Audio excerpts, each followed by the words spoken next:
안녕하세요. 현직 공인중개사 박종서 인사드리겠습니다. 오늘 함께할 주제는요, 분양가 상한제 부활이 되겠습니다. 지난 7월 10일 날 국토부 장관이 분양가 상한제를 부활하겠다고 발표를 했는데요. 이 분양가 상한제가 왜 다시 나오는지 그 배경부터 한번 알아보겠습니다.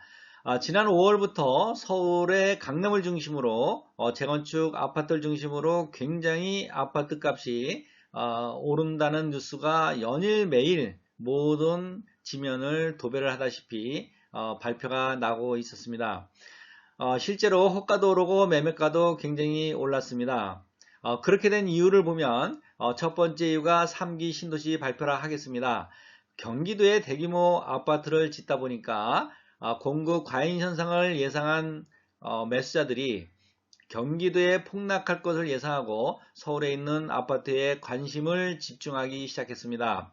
제가 3기 신도시 발표한 날에 바로 그 문제를 지적했었는데요. 거기에다가 또 화폐 개혁이라는 복병을 만나서 부동산 시장에 굉장히 강력한 매수세가 형성이 됐었습니다. 근데 이번 매수세는 과거와 좀 다른 면이 있습니다. 과거에는 투자로 생각하고 많은 분들이 대출을 받아서 아파트를 구매를 했었는데요. 작년 9.13 대책 이후로는 다주택들에 대한 양도세 중과와 보유세 강화가 나왔기 때문에 투자 가치로 아파트 사는 사람들은 거의 없고 실수요자가 아파트 값이 폭등할까봐 과거에 아파트 값이 폭등했기 때문에 또 폭등할까봐 실수요자가 매수세에 집중 배치됐었습니다.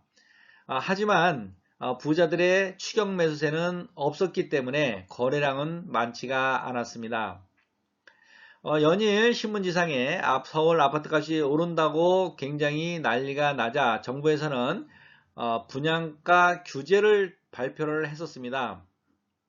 지난 6월 10일 날 분양가 규제안, 허그를 통한 분양가 규제안을 발표를 했었는데요.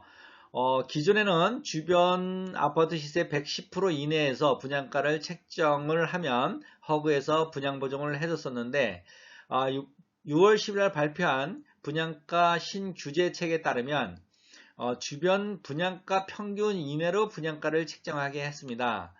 두 번째는 주변 분양한 지가 1년이 넘었으면 물가 상승률 대비 105% 이내에서 분양가를 책정을 하고요. 최근에 몇 년간 분양한 경우가 없는 경우에는 주변 평균 시세 이내로 분양을 하라고 했습니다. 이렇게 허구를 통한 분양가 규제를 발표를 하자 강남 중심의 재건축 아파트 단지에서는 후분양을 하겠다고 난리가 났었습니다.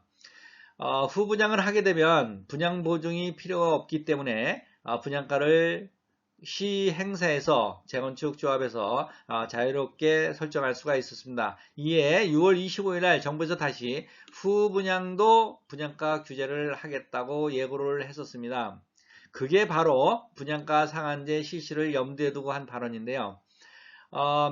지금도 공공택지에서는 분양가 상한제를 실시하고 있는데 민간 택지인 재건축 아파트에 대해서도 분양가 상한제를 실시하겠다고 7월 10일 날 예고를 했습니다.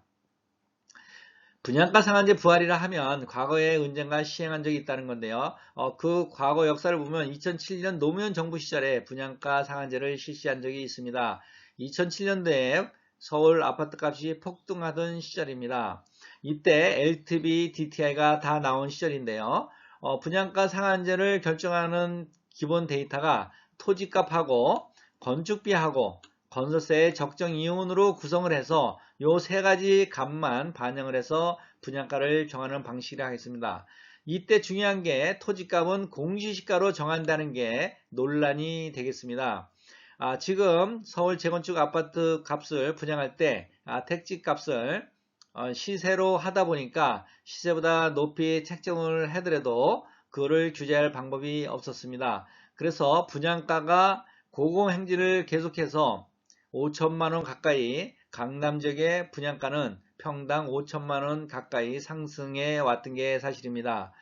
근데 2007년도에 분양가 상한제를 실시하고 2008년도에 세계적인 금융위기와 더불어서 같이 겹치다 보니까 2007년부터 2013년도까지 서울의 아파트 값은 지속적으로 하락을 해왔습니다. 그러자 박근혜 정부 시절인 2014년도에 분양가 상한제도 폐지했고 DTR LTV도 70%까지 높여주자 이때부터 서울 아파트 값은 폭등하기 시작을 합니다. 2016, 2017, 2018년도 3년 동안 어떤 단지는 100%의 상승률을 기록하기도 했습니다. 이에 결국에 이번에 화폐계약 3기 신도시 발표로 또 아파트 값이 폭등할 조짐을 보이자 정부에서는 7월 10일 날 분양가 상한제를 들고 나왔습니다. 이 분양가 상한제는 서울 아파트 값에 지대한 영향을 미칠 것으로 예상되기 때문에 부동산 추가 대책이라고 불리기도 합니다. 그러면 분양가 상한제가 실시가 되면 어떤 효과가 있는지 한번 보겠습니다. 분양가 상한제 효과는 서울 강남 재건축 아파트의 분양가를 30%가량 하락시킬 거로 예상하고 있습니다. 이렇게 되면 주변 시세의 딱 절반 값에 분양받는 경우가 속출할 거로 예상이 됩니다. 이 일반 분양가에서 건설세 이윤과 조합원들의 혜택이 많이 돌아갔었는데요. 분양가 이렇게 하락되면 재건축 조합원들의 부담은 폭증을 하게 되어 있습니다. 따라서 재건축 예정 아파트의 가격은 이론상 절대적으로 하락을 해야지 맞습니다. 하지만 우리나라 서울 아파트 값은 이론보다는 함적인 가격보다는 심리적인 영향으로 폭락은 없지만 폭등을 연속해 왔기 때문에 앞으로 한번 시장을 지켜볼 필요가 있다 하겠습니다. 재건축 아파트 값을 지금 호가로 사는 것은 굉장히 위험하다고 하겠습니다. 지금 나와 있는 호가는 지난 5월, 6월 달 엄청난 매수가 몰리면서 집주인들이 호가를 거의 2억 이상 올렸습니다. 그래서 이게 원상 회복이 될 거로 예상되기 때문에 지금 현 시점에서 서울의 재건축 아파트를 산다는 것은 지금 호가로서는 한 기존의 시세보다 한 2, 3억 더 주고 사는 꼴이 되겠습니다. 그래서 분양가 상한제가 예상대로 9월 달에 실시가 되면 서울 아파트 값은 안정화되리라고 예상을 하고 있습니다. 과거에도 집값이 하락했기 때문이기도 하고 지금은 다주택자들이 추격 매수를 할 수 없는 실소유자 중심의 매매가 이루어지기 때문에 지금 반값 아파트가 나온다는데 지금 시세로 살 사람이 과연 몇 명이나 있을지 서울 유명한 단지들은 거래 절벽이 다시 발생하게 되고 그로 인해서 아파트 값은 하락하리라고 예상을 하고 있습니다.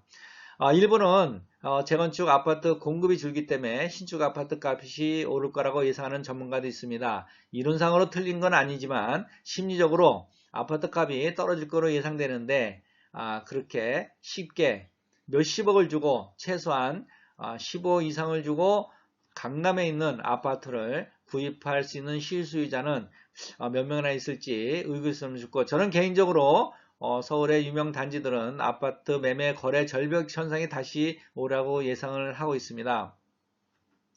그래서 한번 예시를 한번 보겠습니다. 지금 잠실의 진주 아파트가 분양을 예상을 하고 있는데요.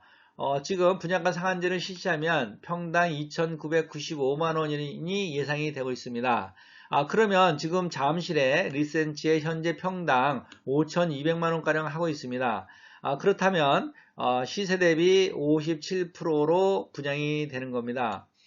이렇게 57% 분양을 하기 때문에 지금 잠실 리센치도 지금 너무 비싸다는 인식이 퍼지면 결국 하락하려고 예상이 되고요. 지금 이론상으로는 아파트 분양가 상한제는 시행령만 고치면 되기 때문에 국회의 동의가 필요하지가 않습니다. 따라서 이론상 9월부터 적용이 가능하다고 하겠습니다.